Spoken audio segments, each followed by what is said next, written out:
বউ ডাক্তার হলে এরকমটা তো হবেই। পুরো ভিডিওটা দেখেন, হাসতে হাসতে পেট ব্যথা হয়ে যাবে। দেখেন কি একটা কি অবস্থা। সমস্যা আপনার বলেন? ডাক্তার ম্যাডাম, আমি বিবাহিত, আমার অনেক সমস্যা। বিয়ের সাথে সমস্যা সম্পর্ক কি? এই বিয়েটাই তো আমার মেন সমস্যা। আচ্ছা দেখি এক এক করে বলেন তো সব, আমি একটু শুনি।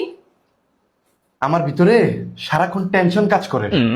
ও আচ্ছা, আপনার টেনশন কাজ করে, আপনার টেনশন নামক রোগ হয়েছে। শুনেন, আপনার পরিবারে যখন কারোর সাথে আপনার বউর ঝগড়া হবে, তখন আপনি আপনার বউর পক্ষ নিয়ে কথা বলবেন। এই বোর্ডেই তো আমার মেন টেনশন। আরে এই জন্যই তো বউর পক্ষ নিয়ে কথা বলবেন, তাহলে আর আপনার টেনশন নামক রোগ থাকবে না। এটার ওষুধ তো এটাই। और अभी तो रुको। আপনার দ্বিতীয় সমস্যা কি বলেন?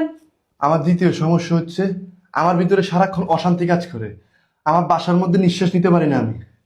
আপনার অশান্তিও কাজ করে, আপনি নিঃশ্বাস নিতে পারেন না বাসার মধ্যে।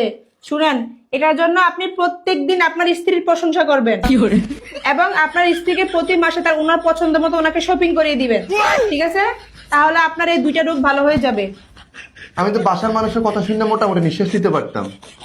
আপনার ট্রিটমেন্টের কথা শুনলে তো আমার নিঃশ্বাস নিতে আরো বেশি কষ্ট হইতেছে। দেখি এটা সরান মুখ থেকে।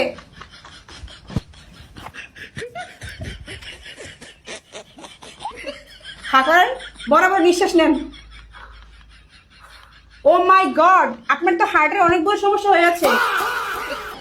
আমি আপনাকে সঠিক চিকিৎসা দিতেছি। আমার সঠিক ট্রিটমেন্টের দরকার নাই, আপনার মতো ডাক্তারের ট্রিটমেন্ট আমার কোনো প্রয়োজন নেই। আমি বাইরে ডাক্তার দেয়ামো, এটাই ভালো।